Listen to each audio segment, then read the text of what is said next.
Greetings and salutations to one and all, and welcome to this week's episode of Journey into Spiritualism. I'm your host, Paul James Caden, and this week we are going to be talking about angels, orbs, and spirits.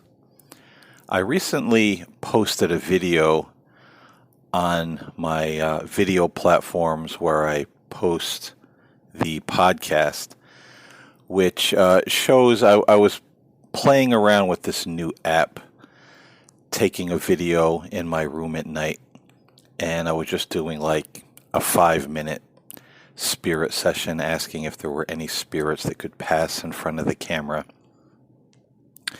And I started getting some orbs that were floating by in front of the camera upon request. Now, I'm with everybody else.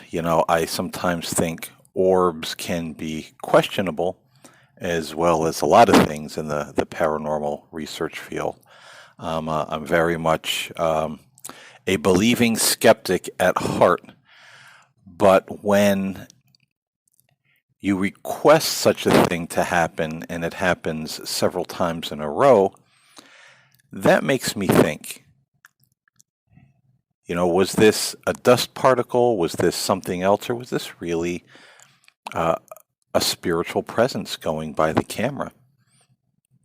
And the interesting thing is that this past week, my wife and I had dinner at a little bit of a local establishment in a restaurant that is supposed to be haunted.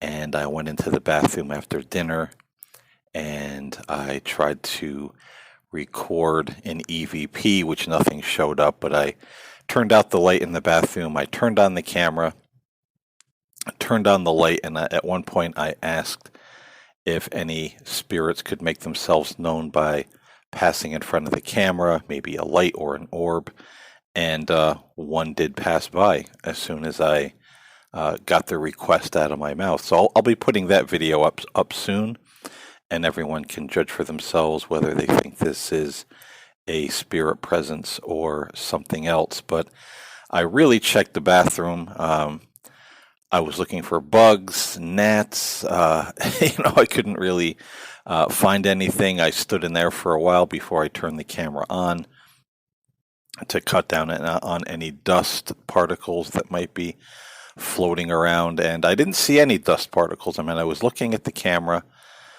the picture on my phone, looking over the camera, always keeping an eye on everything going on around me. And when this thing passed in front of the camera in the bathroom, I didn't see anything with the naked eye going behind the phone. So that was interesting. And it really prompted me to do this video this week. Angels, orbs, and spirits. As I said earlier, I'm a believing skeptic. I've certainly seen a lot of paranormal things in my life. And I know there's a lot of good research out there where people have caught things on camera, recorded very clear EVPs. But there's also a lot of videos and pictures out there that, are doctored. I was watching a documentary on Amazon Prime a couple of weeks ago, and they were supposed to be going in and doing an investigation in this house that was severely haunted.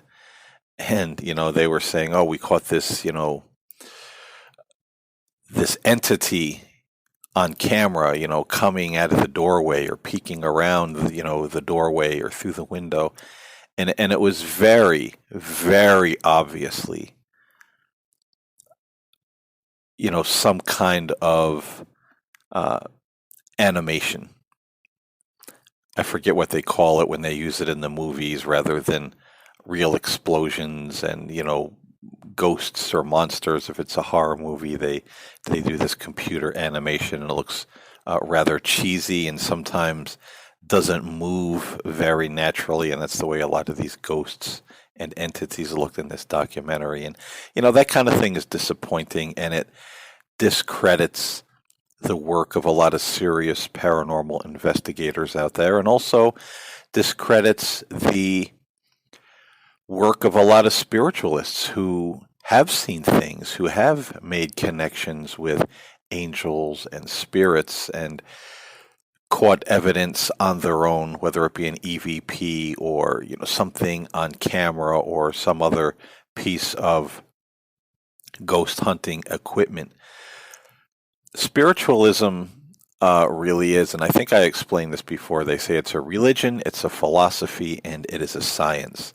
It is a religion because it has its religious side. A lot of spiritualists are Christian spiritualists, and then there are independent spiritualists who could be Christian or another religion or no religion at all. They just believe in higher power and the spirits.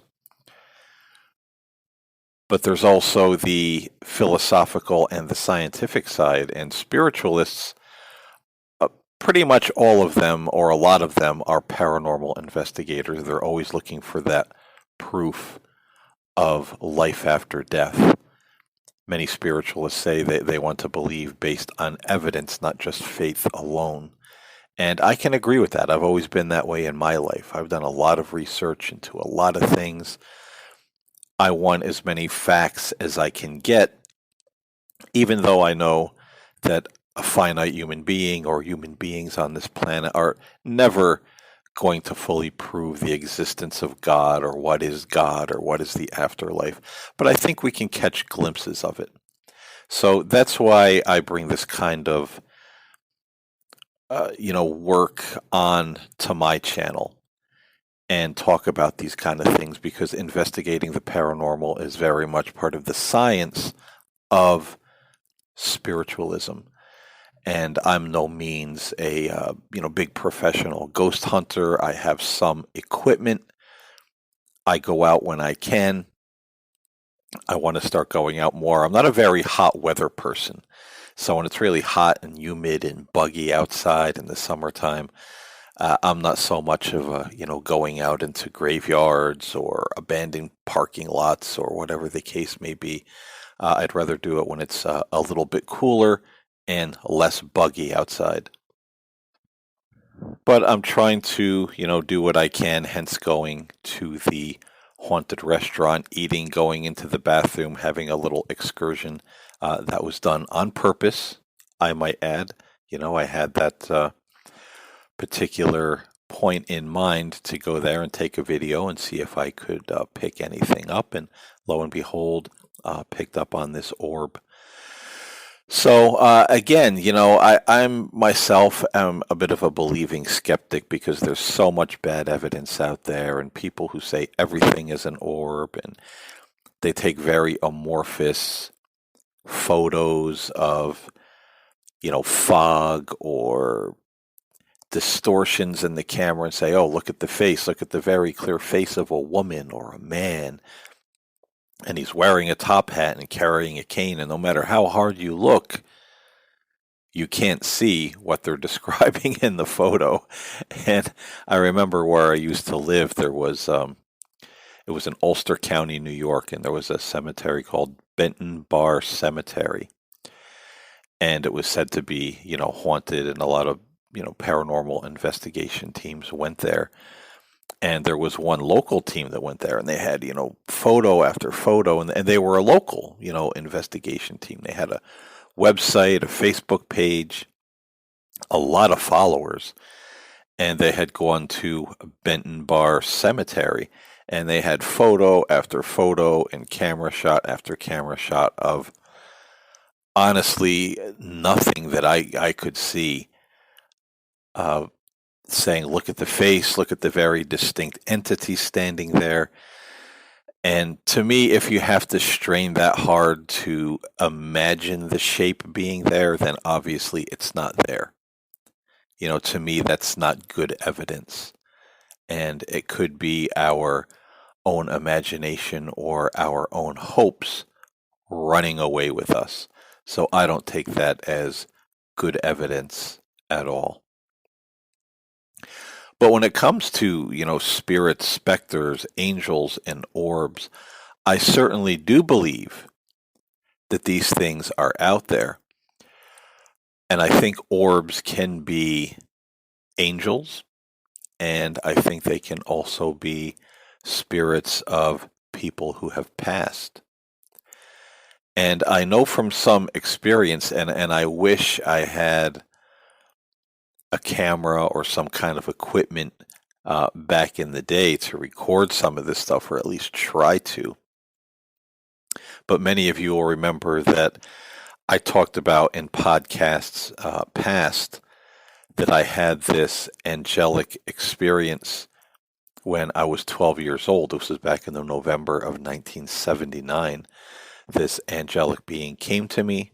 It was very plain, just like I was looking at a person in the room. And she reappeared in my life throughout different stages. It always seemed like times when I was about to make a bad decision or very confused about life, going through anger, anxiety, depression, whatever the case may have been. It was kind of a tumultuous upbringing, and I don't know what I did or didn't do to deserve this angelic intervention, but nonetheless, there it was. And the best I can say about that is I always believed in God. I always believed that when it came down to crunch time, He always had my back. I had faith in that. And that day that I asked for help, I was a kid of 12 years old. Home life, my father drank. He was given to fits of rage. Home life was not peaceful. Going to school, I was the kid that was picked on all the time. It was just so miserable. And I remember even the friends I had at the time, it was, imagine going over to your friend's house and your friends and your friend's family. I mean, you're like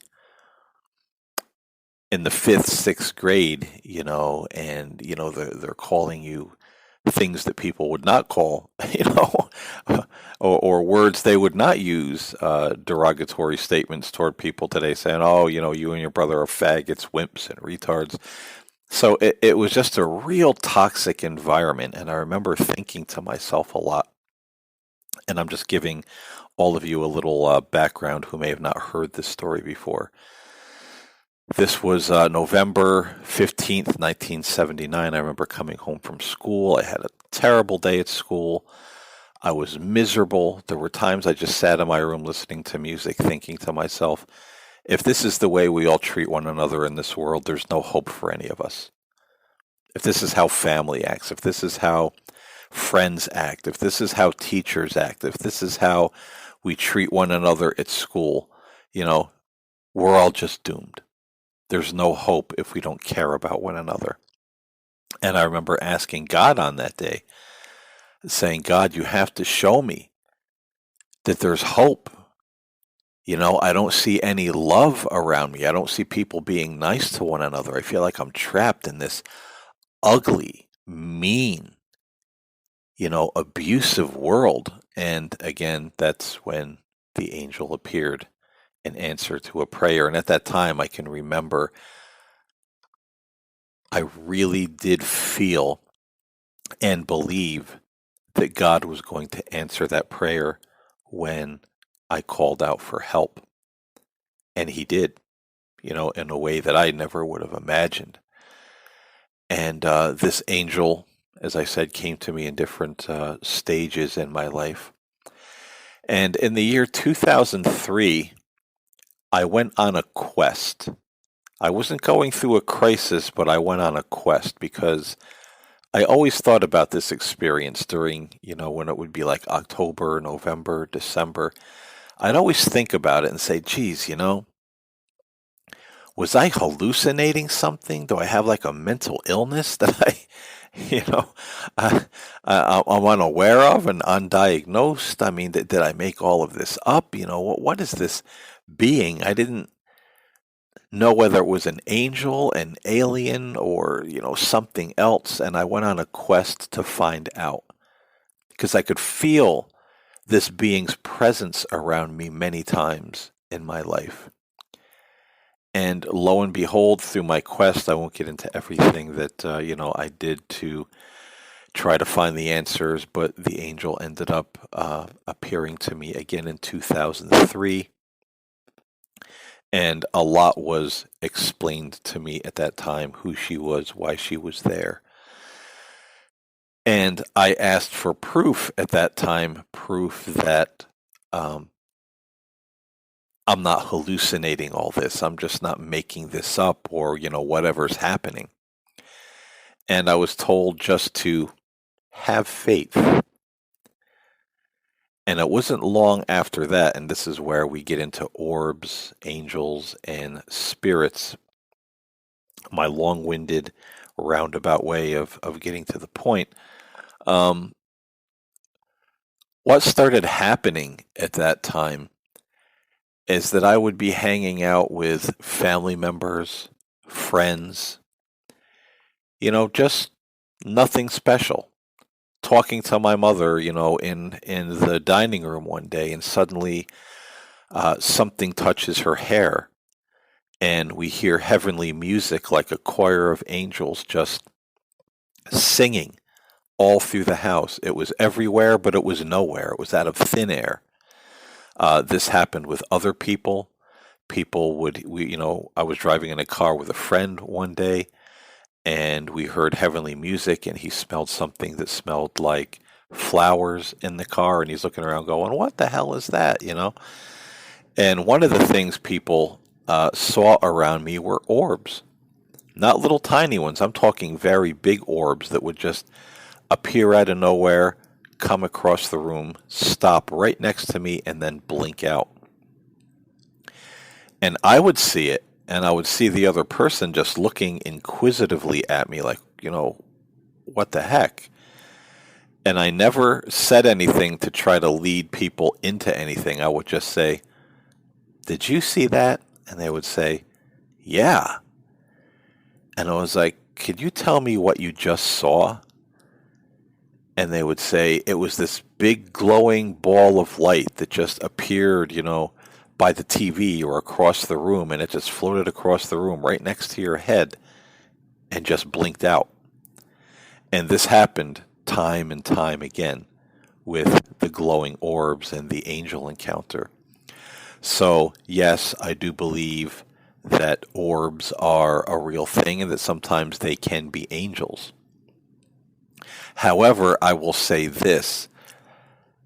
Now, I can't say this definitively, but based on my own experience, I think when the orbs are angelic, they're much bigger and much brighter than the wispy,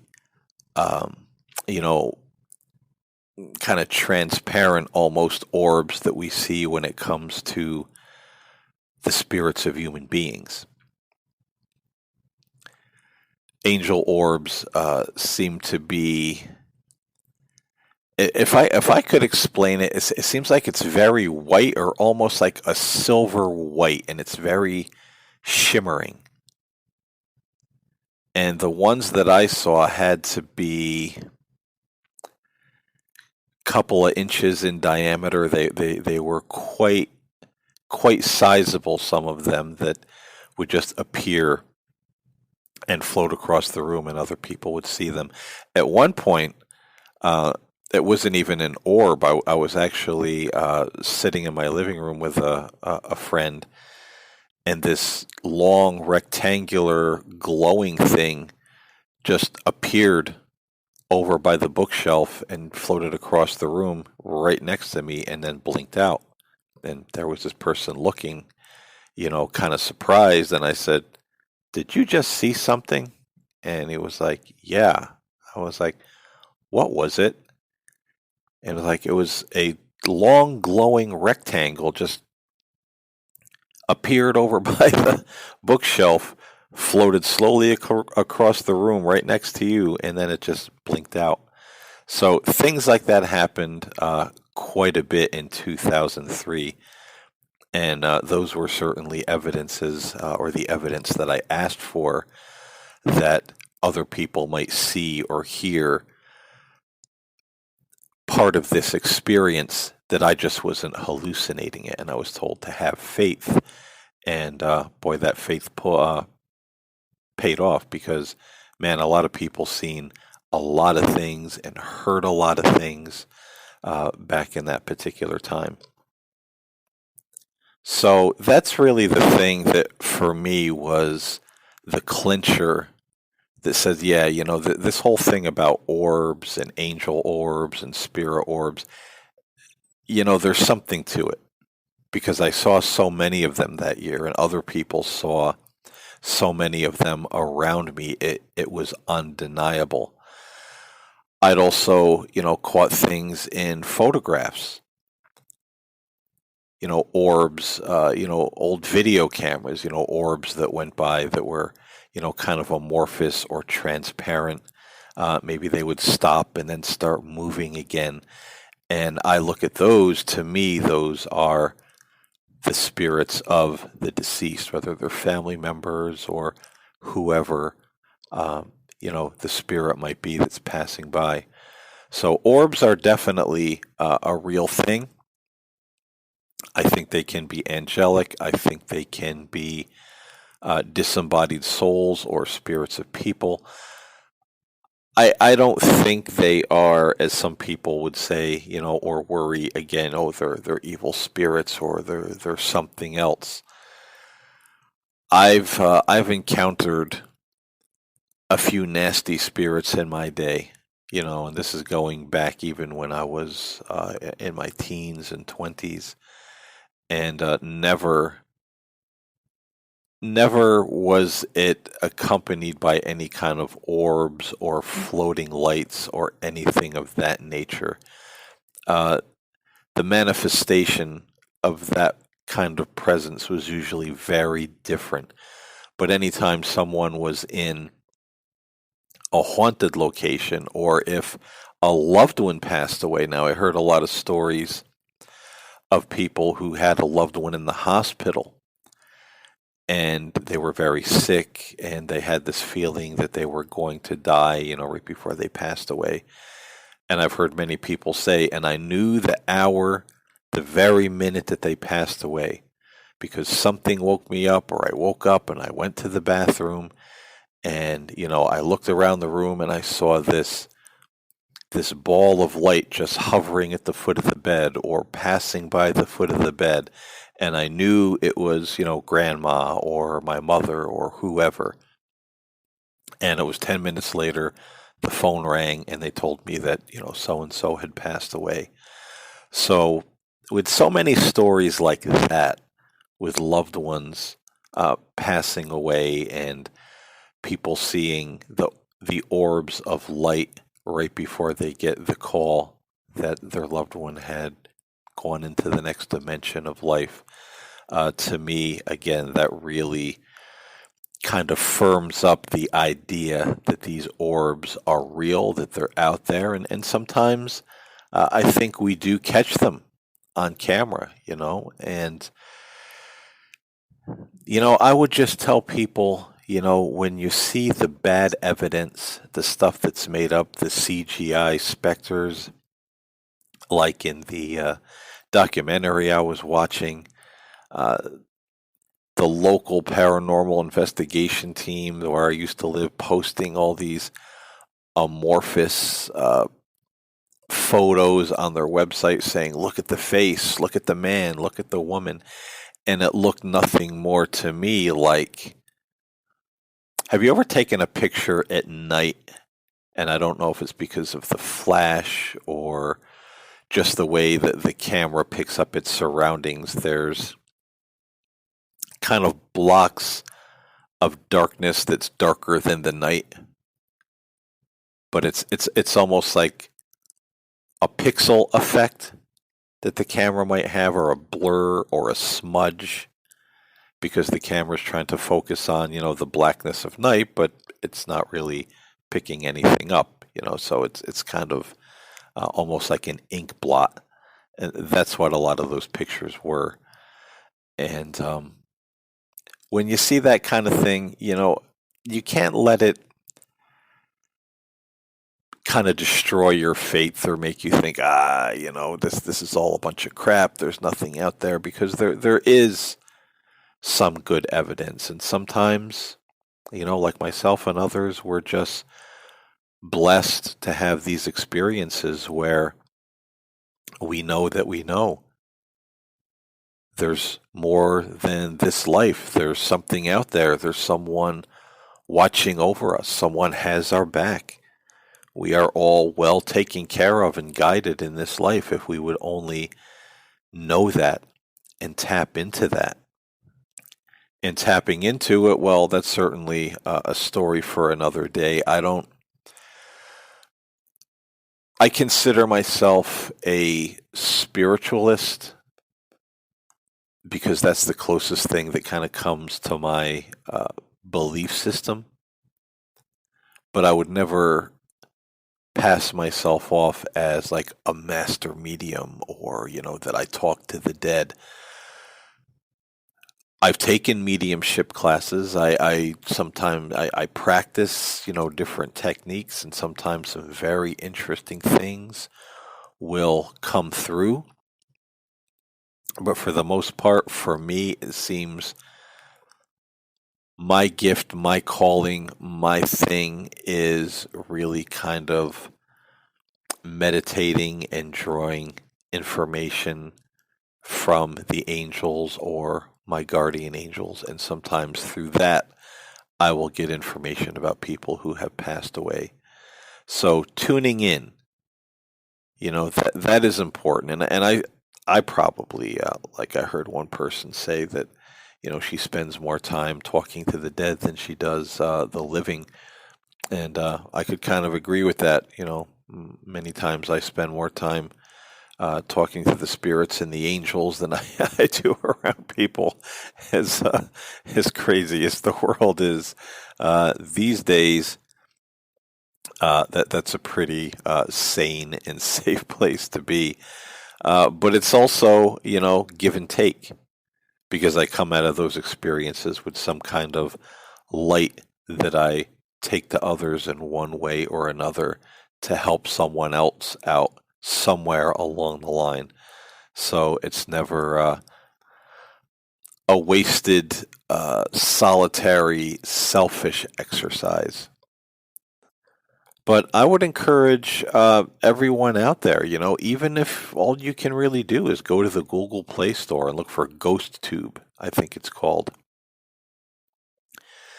And it has a word bank. It has the camera that I caught the orbs on. I'm gonna show that app when I post that video with the orb in the restaurant bathroom. And I'll also put a link to that particular video in my audio podcast once I put that video up, so everyone can go look at it. I'll also put a link in the description of this podcast of the other video I did with the orbs going in front of the camera when I asked them to pass by in front of the camera lens. So you could take a look at that as well and determine what you think it is. Is this spirit's dust or something else? But, I would say, this app is free. Get a free app. Go out and just take videos with your phone. Turn on your phone. Turn on the light in your room at night. Ask if there's any spirits present, if they could make themselves known. If you see something go past the camera, ask if they could do that again. And if you get 2 or 3 times where you're asking and something is coming near the camera or passing by, it just might be that you're picking up some spirit orbs who are letting you know that they're there. These things are quite interesting to delve into for sure. But folks, that's it for this week. I'm not going to keep your ear too long. I appreciate you listening. I hope you'll check out the orb video and the other one that will be coming up. That should be up by next week, and I'll put a link to that video in my podcast next week. Or if you go over and look at the other video that I'm going to link below, just subscribe to my YouTube channel and check it out every so often, because I do post things there that I don't or can't post here on an audio podcast platform. So you'll see any spirit investigations that I do or experiments with the camera, and that will save you the time of waiting for me to post a link. So anyway, thank you so much for listening. I hope you enjoyed our discussion this week. Until next time, stay safe, stay in the light, and stay in love. God bless everyone. Stay safe.